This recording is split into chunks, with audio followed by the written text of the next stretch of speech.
Right, I've been itching to paint my cupboards. Really excited to be using Annie Sloan Louis Bleu Chalk Paint, one of the most versatile paints I've ever come across, paint ranges.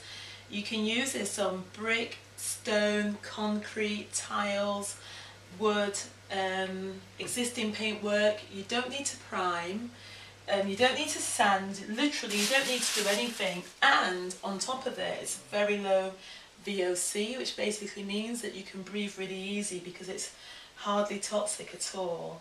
So my favourite paint range in the world is in the house, quite literally, and just going to show you how easy it is to use this paint on top of this existing surface.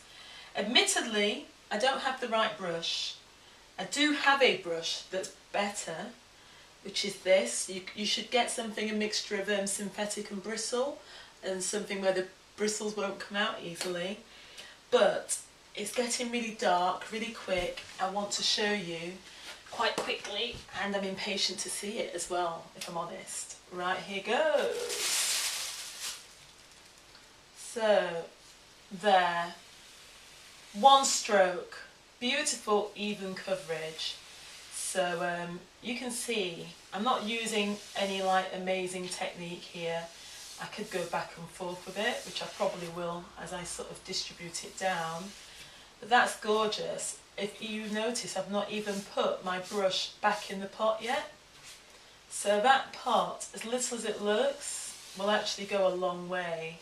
So rather than buy a whole new kitchen, or even buy door fronts, because door fronts, people sort of market them as like a cheap alternative way to change your kitchen, I say if you're on a budget and you want to make it, you know, like a really instant transformation, and you want something really nice, you know, different, quirky, personal, chic, high-end, all of it at once, country contemporary, go for this.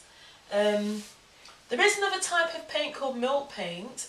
I haven't used it yet, and I don't know if it has the versatility of chalk paint. So I do love Annie Sloan paints, you know, and if you're into the whole shabby chic thing, then you need this. It's the way to go. I am open to trying some different ones, but you're going to have to try hard to convince me that there's something better out there, so bring them on. Anyway, I don't even think this has took me 2 minutes. Gorgeous. Really easy coverage. Just to give you an idea of price, this tin should cost you approximately £18, British pounds. I don't know it in many currencies, but I guess in dollars you'd be looking at about $34 approx. Oh yeah, I took my handles off, another random outburst.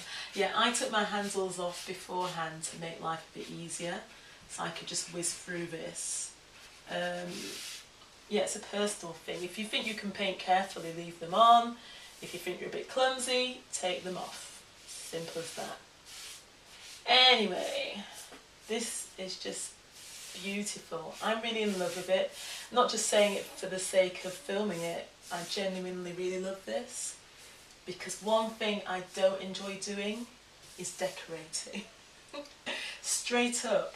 I love choosing like designs and colours and putting schemes together. Like, I could do that forevermore without a day's break, but what I don't enjoy is decorating, although I'm quite good at it.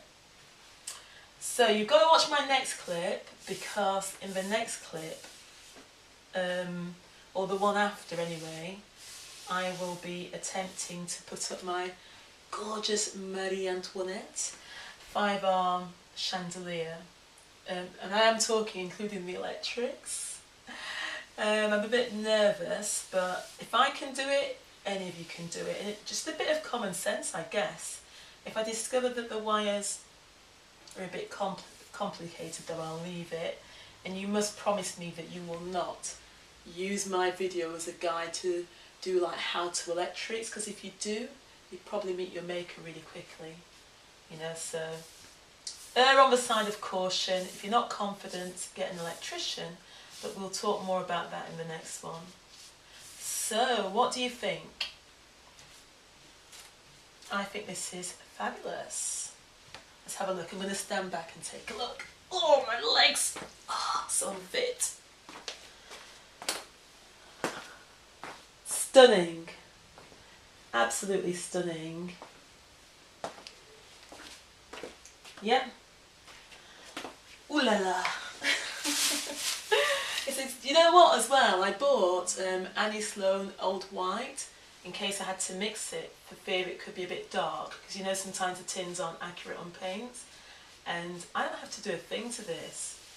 So anyway, that's it. What I'll do is I won't bore you watching me paint the whole thing, because how sad would that be. I'll continue, and I'll just put a few clips together and you can see the finished kitchen, okay? Catch you later.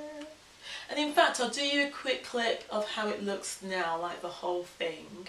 No, in fact, I'll put that on my blog, it's easier. So if you go onto my blog, you can see my before and after pictures, and I'll just use the video to sort of show you what I'm doing. Alright then, catch you in a bit.